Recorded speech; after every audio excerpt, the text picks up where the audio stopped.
Welcome back, and thank you for joining us. What sort of industries or areas of employment are the Indians living in Ireland involved in? Is it just corner shops, which is what Indians are mainly known for? Not really. Actually, Indians are generally in Ireland. We are in IT, information technology. We are in pharmaceutical business. People are in mainly nurses. So many Kerala nurses we have throughout Ireland. In all the hospitals, you will go inside and you will see Indian doctor and Indian nurse.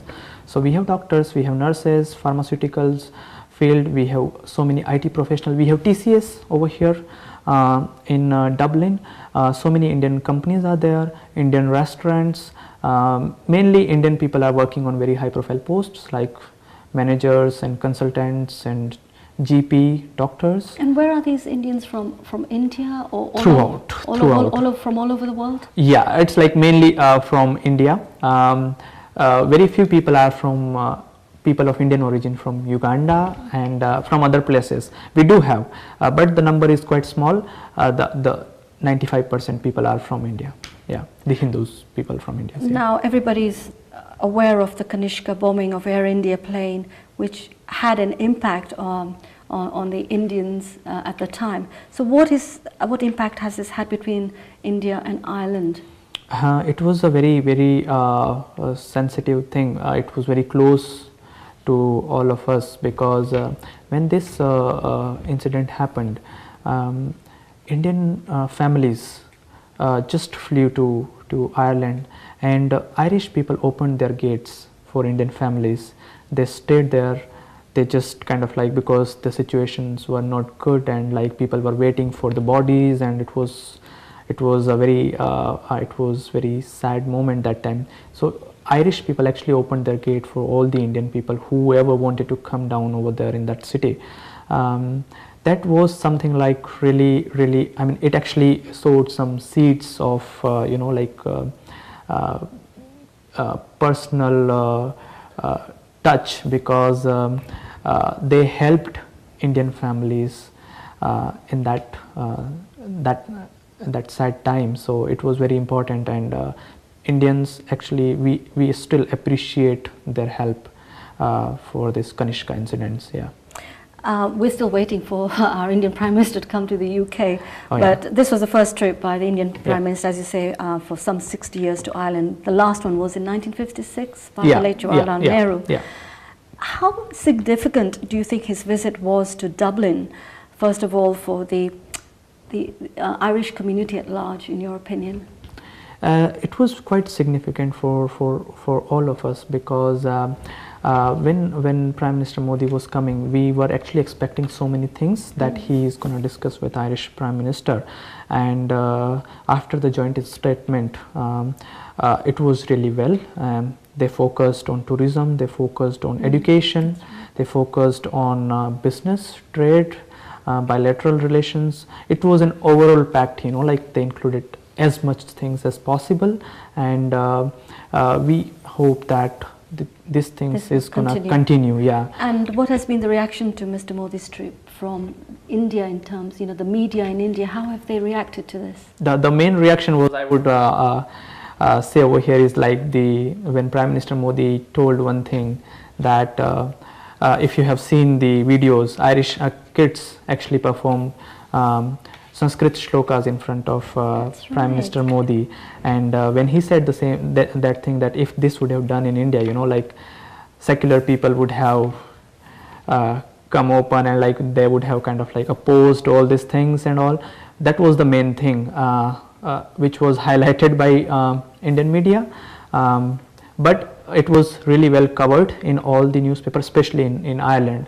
The visit was really positive, and Irish media is also saying that we hope that again it should not take 60 years for another visit. So overall it was very positive. Was there any fear of security during his visit, because obviously there's been an increase in terrorism now with the ISIS penetrating Europe and everything else going around in the Middle East, was there very sort of conscious effort made towards his security?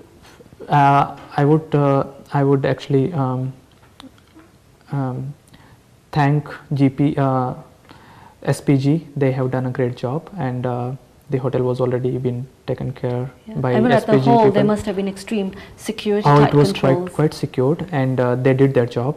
They are perfect in doing their job. So we were not worried about his security because SPG was here, so they just taken care, and the Irish police and intelligence agencies and like everyone was over there. So it was great. Yeah, it was completely secured.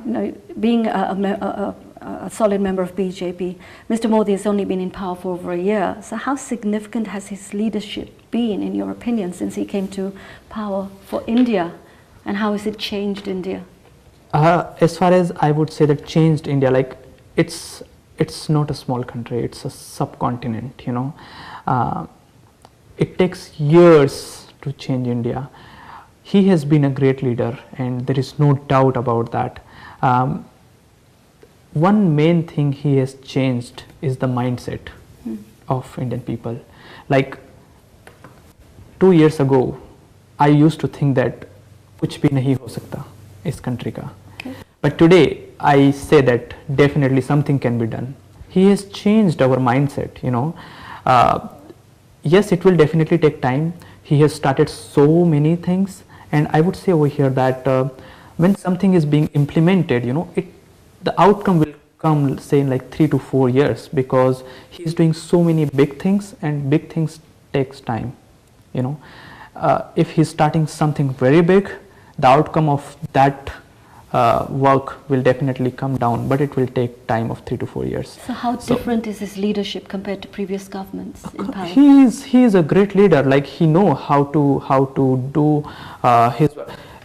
If you will just take an example, he at 8 o'clock in the morning he had a meeting with G4 countries just yesterday morning in US. He is a man of action. So if your leader is having that sort of energy, that sort of skill, the people will follow. Like we have a good machinery in India, like we have a huge force, people are ready to work.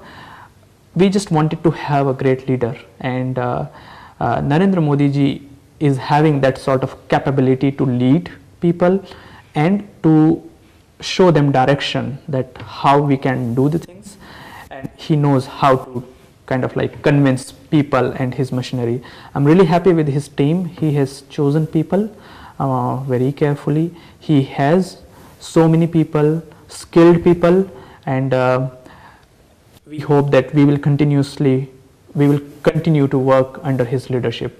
With regards to your own future as the president of BJP now, what's the future for your for you in particular? Where do you see yourself going? Not really. I just want to serve my country, and that's the only aim I have. Like wherever possible, I generally kind of like try to, like I have been traveling around in Europe, and say like if I'm meeting someone new, I always kind of like explain them like what India is and what exactly India is, and I used to just kind of like convince people that India is something different. You should go, you should visit, stay there, feel it. It's just totally amazing.